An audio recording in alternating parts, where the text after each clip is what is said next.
How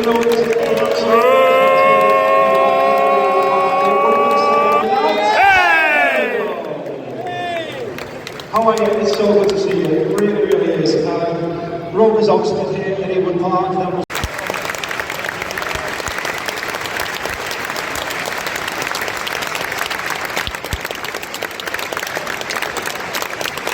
So from one night, it was just coincide on this turning into some youngsters who are just embarking on theirs as well. Keep the applause going for these youngsters who are the new Rovers under 9s and potentially stars of the future here at Ewood Park. Give them all a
whistle, you twat!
some goal that, to be fair.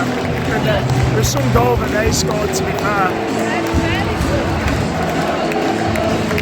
Hit it on the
So, what a start to the season we're having here. 3 wins in 4. Draw on the road. What more could you ask for, really? Win your home games and get a draw on the road. And you go in places. And, to be fair today, it was a struggle, especially in the first half. I think we were very lucky to go in 1-1. I don't think many Rovers fans would have said we deserved to go in holding on to that draw. Obviously got a goal, after I think it was 1 minute added on. I think we got the goal after the 46th. So we can feel a bit, Oxford fans can feel a bit aggrieved in that sense. But I think, obviously in the second half, I would say we're probably the better side. Oxford didn't have too many chances really. But yeah, a draw probably. I think if we'd have got a draw, I don't think there could have been too many grumbles today. But you got to win ugly sometimes. You're not going to dominate every game. And fair play to Oxford, they looked a good side today. And they did really test us. And what a goal that they scored. Definitely goal of the month, you would think. Plucked out the air brilliantly by the player on the volley. But yeah, thankfully we managed to get Joe Rankin-Costello on the score sheet. He was having a poor first half really, but scrambled that goal away, and that's what we've needed really. We needed more goal scorers to step up this season with Sammy going. I doubt we're going to find a 32 goal a season man with what we've got, so we need players like Joe Rankin-Costello, Arnór Sigurðsson, who obviously gets the other one. We need those players to step up and really contribute this season. Get all these types of players around the 10 goal mark, and they soon add up.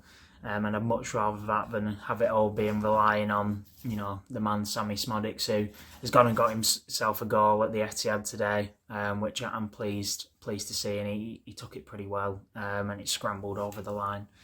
But in regards to us, as I said, wasn't the most encouraging of performances, but I think obviously the scoreline reflects the depth we have on the bench. Mukhtar assisting Arnór, 2 subs right there linking up, and you know, last season, I've said it before, we were scratching our heads so many times thinking we've just got nothing on the bench, and there was no plan B at all at times where, you know, you're looking at your bench thinking someone needs to come on and change this game. And I do think that's why, you know, I just watched the John Eustace's thoughts, and apparently last season we only won 6 points from coming from behind. We were terrible at that last season, and I think having such a strong bench, having someone of Arnór Sigurðsson's quality, never mind, you know, he has been quite inconsistent for us, and that is his first goal in a long time for us in a league game.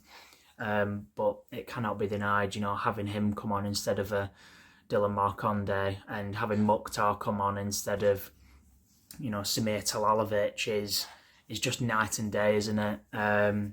And we've really needed that. And also I think obviously getting that average age up just in general, you know, having the likes of Danny Bath, McFadzean, Andy Vyman who come on again, even Yuki and Mukhtar bringing that average age up, I think it's worked wonders. And, you know, I think if we're going to go places this season, we need to have that strong bench. I hope the likes of Sigurðsson don't leave.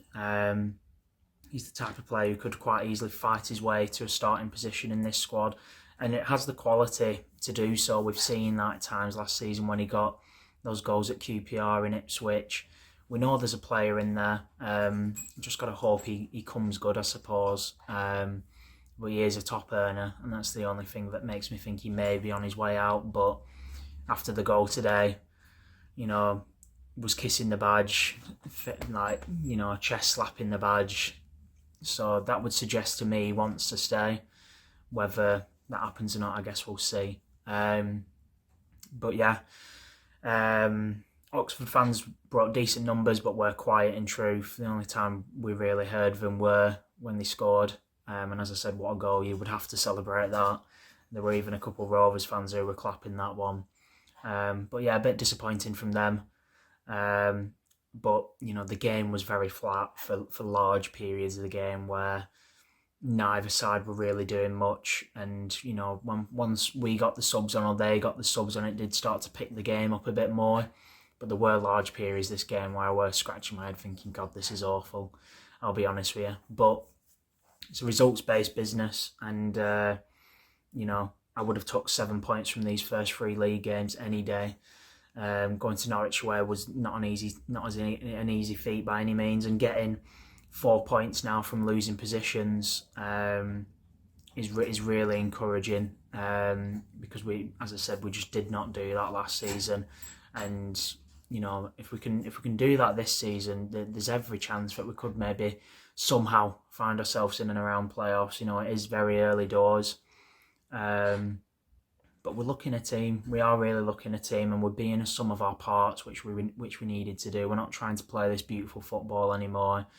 We're passing it about at times, but other times we're going direct. We're knocking it long. We're crossing it in, and yeah, we're diversifying the way we play at any given moment, which, you know, really keeps a team on its toes and doesn't make it so predictable to defend against. I think Pears, you know, had an alright game, I suppose. He didn't really save many, but, you know, should he have done better for the goal? I think it's harsh. It's a brilliant goal, but there were at times where his passing was a bit dodgy. Britton struggled today. He did not have a great game by any means. You know, he's been doing well recently, putting some good balls in. He certainly can cross a ball, but today he looked quite shoddy. Some really poor touches, and obviously, as we know, he's not the best defensively. Carter and Iron were pretty solid. Not really much to say about either of them, other than the fact Carter has definitely been working on those cross-field balls in pre-season, that's for sure. He's really added that to his game, or been allowed to at least do that. Whereas, obviously, I think under John Daly wouldn't have really been able to. But I'm so glad that it seems like we're going to keep hold of him, because there were interest last January, and he's going to be a really good key player moving forward for us. And yeah, switching that ball to the left-hand side at times as he did really just opens the play up and gets things moving. Pickering was all right. He made a couple of mistakes, but he weren't as poor as Britton. Travis and Sondre.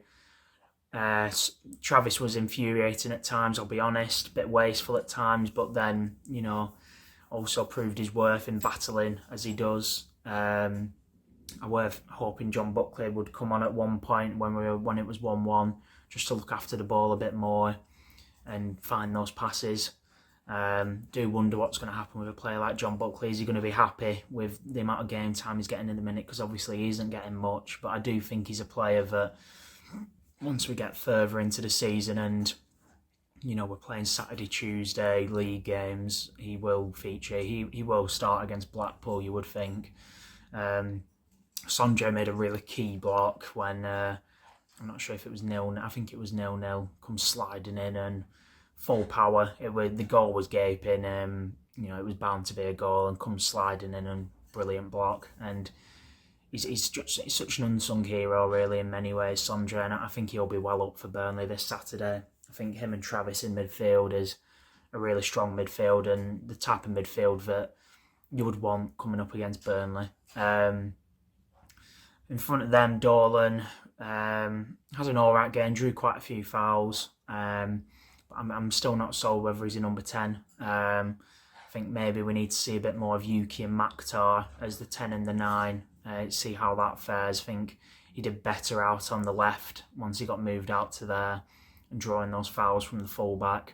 Hedges was poor, really. Nothing of note, really, all game. Joe Rankin-Costello, as I said, wasn't brilliant at all either. I'm not convinced he is a winger, I'll be honest, but he can cross a ball, to be fair. We've seen that, and he does have goals in his game. We've saw that since, obviously, that second half of the season under John Dahl.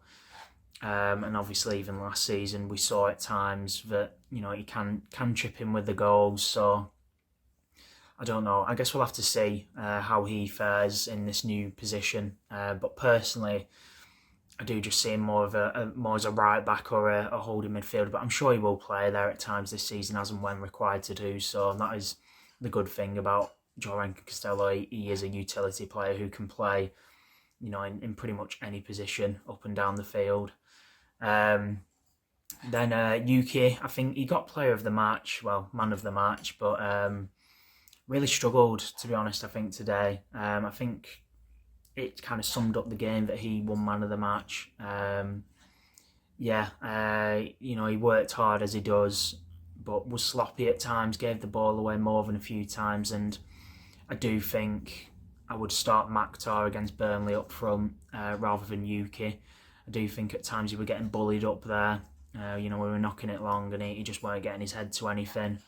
I would like to see Yuki as more of an impact sub, if not start at number 10 with Maktar at number 9. But yeah, Maktar coming on, just give us an outlet. Had that bit of magic when he come on, brought the energy, which we love to see. And unfortunately, there was one bit where we were on the counter. He did brilliant bit of skill to beat the defender, and then just blazes it way over the bar, and it's a bit infuriating when Vyman were there begging for it. But I like the confidence. I like the fact that he's willing to take on shots and not give it a second thought. And he got his head onto a few crosses and corners and stuff, and put himself about. And I think he'll be useful against Burnley for sure. And then I think the final player to touch on is Andy Vyman. And obviously Arnór Sigurðsson, but yeah, Andy Vyman, not really much of note when he come on. But again, as I said, I'm sure he's more than influential in that dressing room right now. And then yeah, kind of the man of the moment really, Arnór Sigurðsson getting that not quite last minute, but a late goal, which is something that we've never really done in seasons gone by. And I think that's obviously a case of us just never being able to come back into games. But we did it at Norwich with Yuki. And we've done it now with Arnór, and a terrible start I've seen on Twitter that that's the first time since March 2023 or something ridiculous we've won 2 home games in a row, which is a horrible start. But really just sums up how poor the home form was last season. It was really bad, and then obviously the latter stages of that final John Dahl season in full anyway, where we just missed out on the playoffs, really shows how much we fell off, because Ewood was a bit of a fortress that season up until the end, and we need Ewood to be that fortress again. If we get Ewood back to being how it used to be, teams really struggling to come away from Ewood with a win. The season's gone by. There's been more than a few times where only a handful of teams have come and beaten us there. A lot of teams just coming in and sitting in for a draw. We want that. We want to have that fear coming to Ewood. And then if we can do bits on the road as we've done at Norwich, getting a really valuable point there, then we're on the right course for sure. And yeah, I think it's too early to start being really optimistic and obviously excited. But ask me after next Saturday. I think if we go there and do the business, which I think is a long stretch, but they are not happy right now. Those lot down the road, they've sold, Zaruri, Goodmanson, Sanderberg, some really big names there. And yes, they've brought in a few decent players, but they are not happy at all. And obviously, even if they do get players in before we play them, that will lift moods, but they're not likely to feature, you would think, with it being so close. So yeah, they are not happy down there, and I definitely don't think they would have thought they'd be below us 3 games in. I think a lot of them thought we would be down there, just as a lot of neutrals did, obviously, with the prospect of Sammy going, and obviously how influential he was for us. And yeah, don't get me wrong, I'm still not going there confident. It's been 10 years since we even scored a goal, never mind beat them. But yeah, ask me after Saturday whether I'm confident this season. I think if we go there and get a result, even if it's a draw, I think we might be onto something this season. So let's just wait and see, because that will be a real test of these players' characters. And I think having Vyman, Bath, McFadden, these older and more influential characters, even Travis now, him being back in that dressing room, it should work wonders. And let's just hope it's not an away day to forget, like last time we went there, where it was just simply embarrassing.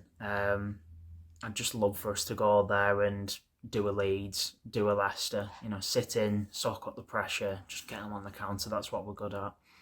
So yeah, starting to get excited now, but we have Blackpool at home first, a League Cup game which I expect us to win, and hopefully, the return of Jordan Rhodes, hopefully he gets the start, hopefully he gets, a really welcome reception, as obviously he will get. There's no way we would ever not give him that.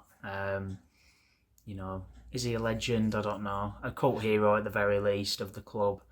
And yeah, be interested to see who we get in round 3. Obviously, when the big boys from the Premier League start coming in, the teams that would be exciting to get. But yeah, let's hope for another good cup run, which we've been having the past few years, and it has been good, and it really lifts the mood. If we were to lose to Blackpool on Tuesday, it would kind of kill the momentum and the mood around the club right now, and you do not want that happening before we go into Burnley away. So let's get a decent side out. Give the likes of Buckley, Sigurðsson, obviously Bath, McFadden, get these players in, and let's see. So yeah, we'll have vlogs for Blackpool and Burnley, and then obviously we'll be into the international break. So yeah, stick around and obviously keep an eye out for those. But cheers for watching, guys.